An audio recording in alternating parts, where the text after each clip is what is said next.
Pemirsa, pasangan selingkuh digerebek warga di sebuah tempat indekos di Palembang, Sumatera Selatan. Kericuan terjadi karena pasangan pria menolak diamankan warga.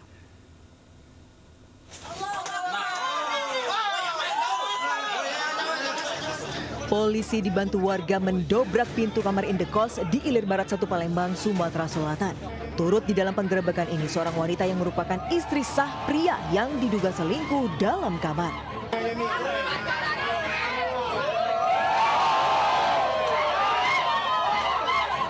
Kericuhan sempat terjadi karena pasangan selingkuh itu sempat menolak saat hendak diamankan. Ia pun nyaris terlibat adu jotos dengan warga.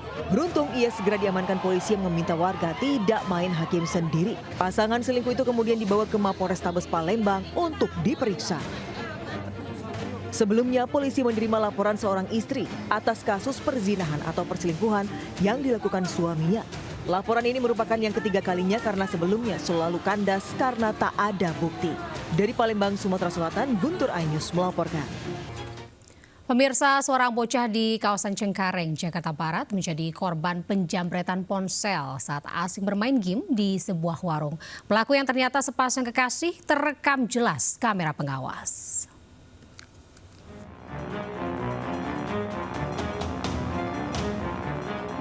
Dalam rekaman kamera pengawas terlihat pelaku jambret melancarkan aksinya di Jalan Rawa Bengkel, Cengkareng, Jakarta Barat. Sebelum beraksi, para pelaku yang merupakan sepasang kekasih menggunakan motor Matic ini terlebih dahulu mengintai lokasi. Memanfaatkan situasi sepi ketika maghrib, para pelaku dalam hitungan detik langsung menggasak telepon genggam yang digunakan bocah untuk bermain game di warung. Usai beraksi, pelaku langsung kabur dan korban kembali ke rumah untuk memanggil orang tuanya. Karena emang di sini sepi kan, kagak ada orang. Biasanya juga saya di sini karena saya lagi sakit, jadi saya di rumah dulu. Nah, kebetulan dapat info dikirimin dari kakak saya.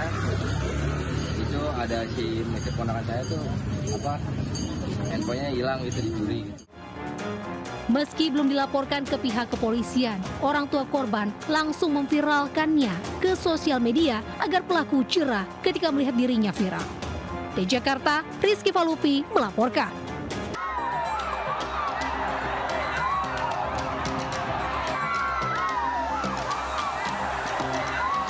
Inilah detik-detik penonton berlarian saat kuda pacu berlari kencang. Dua penonton di sisi lintasan pacuan kuda tradisional Sumba Timur di lapangan Rieti Prailu ditabrak dan diinjak kuda hingga terjatuh. Ambulans yang selalu siaga di dekat pos pantau langsung mengevakuasi kedua korban ke rumah sakit terdekat. Korban ditangani tim medis di rumah sakit. Selama 8 hari pacuan kuda tradisional Sumba Timur Humba Cup 1 digelar. Sudah 40 insiden. Mayoritas korban adalah joki. Acara Palampang Jara atau pacuan kuda tradisional Sumba Timur ini sudah berlangsung sejak 16 Juni lalu. Kegiatan ini diikuti 757 ekor kuda melibatkan anak dan remaja sebagai joki. Pacuan kuda ini selalu menjadi daya tarik pecinta dan pemilik kuda pacuan di Pulau Sumba. Meski selalu terjadi insiden, namun tidak menghentikan kegiatan ini. Dari Sumba Timur, NTT, Dion Umbu Analodu, Ainus melaporkan.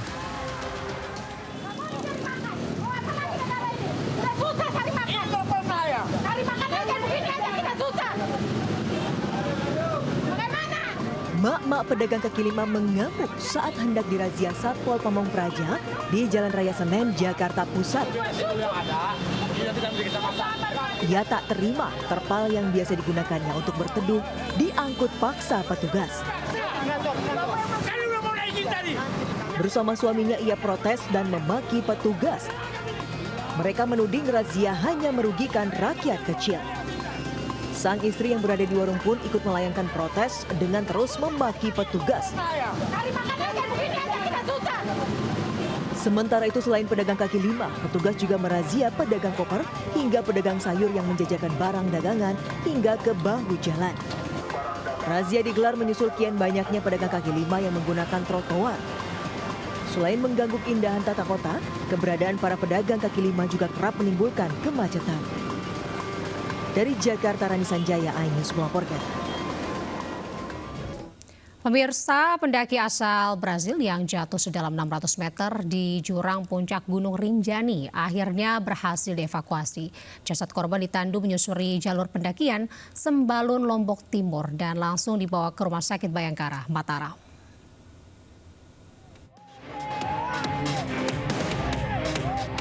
Inilah detik-detik tim SAR gabungan berhasil mengevakuasi Juliana, warga negara Brazil yang terperosok ke jurang di ketinggian Gunung Rinjani, Lombok, Nusa Tenggara Barat Rabu pagi.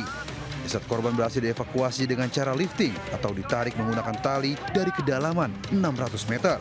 Setelah berhasil dievakuasi, jasad korban ditandu menyusuri jalur pendakian Sembalun Lombok Timur dan langsung dibawa ke Rumah Sakit Bayangkara Mataram. Pada pukul 13.50 bahwa korban dari hasil informasi dilaporkan telah dapat dievakuasi dari kedalaman 600 meter menuju ke LKP. Dengan adanya korban sudah bisa kita tarik ke atas. Kita kepingin di perjalanan andai saja cuaca bagus, kita ingin menghadirkan helikopter lagi untuk mengangkut menggunakan media udara. Ternyata juga kondisi cuaca tidak memungkinkan, sehingga evakuasi korban terpaksa harus kita laksanakan dengan ditandu. Nanti kita akan update ya perkembangannya mengenai apa langkah-langkah yang akan kita ambil untuk membantu.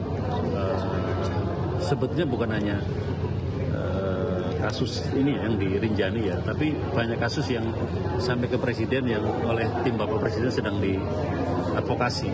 Ya semua sebetulnya baik di medsosnya Presiden maupun medsosnya siapa saja atau melalui jalur apa saja yang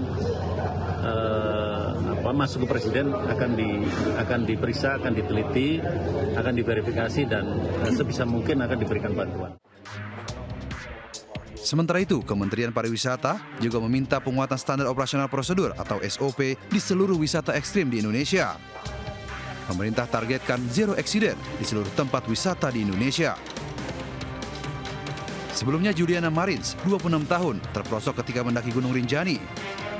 Posisi korban terdeteksi melalui pantauan udara drone thermal. Selama 3 hari, petugas sempat kesulitan melakukan evakuasi karena medan yang terjal dan cuaca ekstrim. Dari Lombok Timur, Nusa Tenggara Barat, Ramli Nurawang melaporkan.